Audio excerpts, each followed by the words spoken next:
Cena, you're going to love this because there is so much, livestock health and ecological health is so closely related to human health and all the things that we talk about on this program. And we had the distinct pleasure of having what I called, my mentor gurus come, and they all said yes.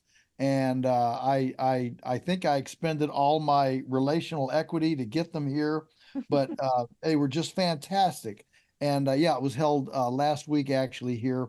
The We do the Stockman Grass Farmer. I'm the editor of the magazine. It's the world's leading pastured livestock trade journal, if you will, and we do a conference once every other year, every 2 years. And so let me just give you a couple. And I know we have seen. I know we have a lot of homesteaders who listen.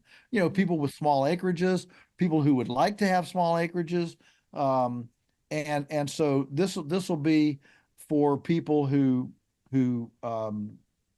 everything from a backyard to a larger property, and I think it'll be very interesting. The first speaker we had was Darren Dougherty, who founded the Regrarians. He's Australian, has this wonderful bass voice and with this Australian accent, so you could just listen to him all day. But he did his kind of 10 points of regrarianism, but I'm not going to go through all those. I just will say that a couple of his powerful statements. Success has three components. It has to be strategic, pragmatic, and incremental. Mm. And I thought that was profound because I run into people all the time that are new homesteaders, they're new landowners, they've finally got their 5, 6, 8, 10 acres, and they're in this dream fantasy. Oh, I'm gonna do this, I'm gonna do this, I'm gonna do this, I'm gonna do this. And before you know it, they they burn out. Some of them even lose their marriages. Oh, Um, wow. and so I talked to a lady actually last week that lost her marriage. She said, "Yep, that's what we did. We went in with everything big plans and got over our skis and lost my marriage over it." So anyway, the first is being strategic. You're not living in a fantasy world. You got to have an actual strategy of how you're going to develop this place, what you're going to do, projects, and then pragmatic. Yeah, I know those fluffy little Scottish Highlander cows are cute, but if you're in Georgia or Louisiana or Alabama, that's almost animal abuse to have a Scottish Highlander in those kind of areas. So be pragmatic. Uh, you can't do everything that you want to do. Where you want to do it, and then incremental. I wrote an article once for a magazine on the joy of the journey, and just to enjoy the accomplishments, day by day, and you'll never arrive. It'll never be paradise. You're always going to have something, um, but just be incremental. I thought that was really powerful.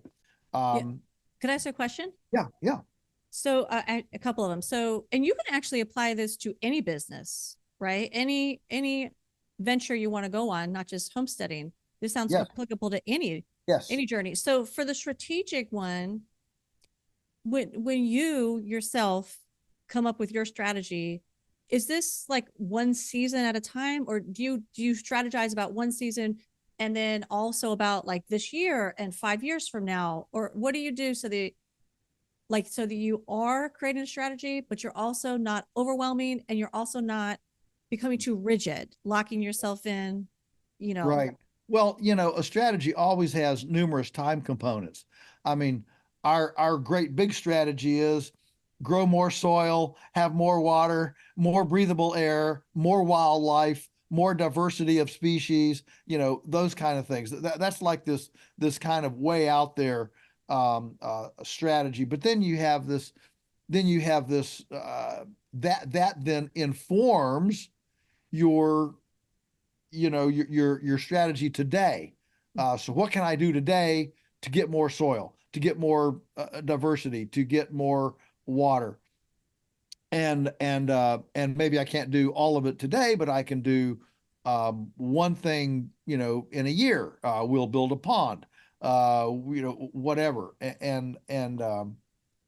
So you have an objective way out there, but then you have a strategy, and your pragmatism then becomes becomes well, what can we afford in time, in money, in expertise?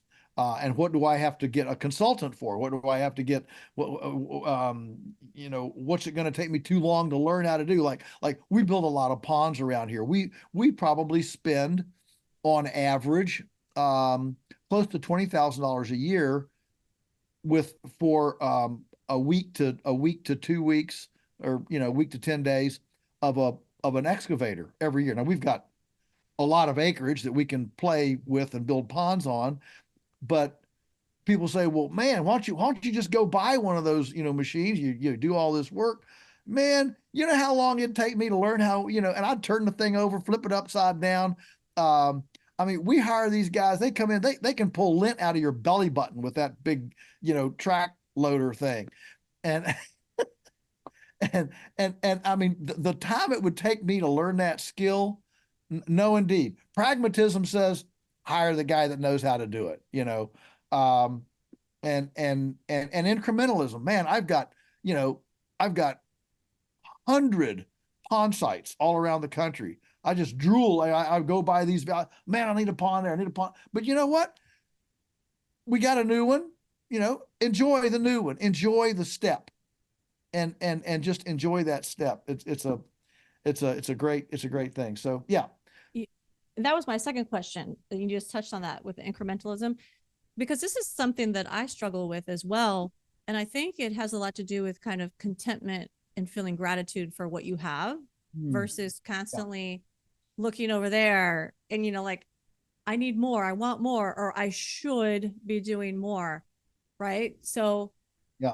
I think that, I mean, I can't be the only one who has that issue. Yeah. It's sometimes kind of hard to throttle back and be like, okay, I'm going to be content. I'm going to be grateful for what I have right now, as opposed to always striving for the next thing and then exhausting yourself. Or like you mentioned, getting the divorce, right? Right. Coming from that tension. How do you sit in that space of gratitude where you've done enough? How do you know you've done enough?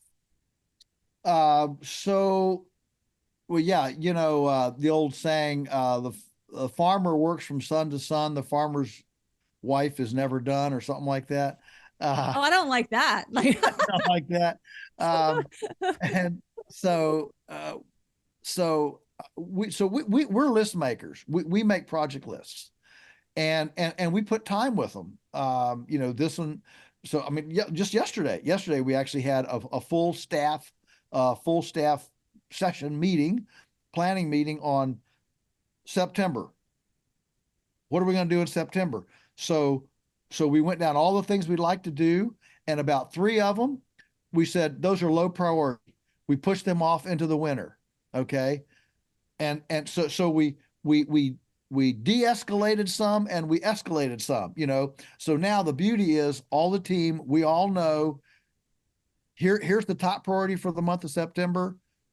And these, yes, we've all said we want to get this done, but that's going to be after September. And so you prioritize. And the beauty of that is you actually do, believe it or not, you actually do get way more accomplished when you say no to the rabbit holes and the racket, and you laser focus in, yes, on just the things that your strategy and your pragmatism say we can do this. Friends, want to dive deeper into our thought-provoking conversations? Become part of the Beyond Labels family today by joining below. For any gift amount, you'll get access to the full uncut episodes.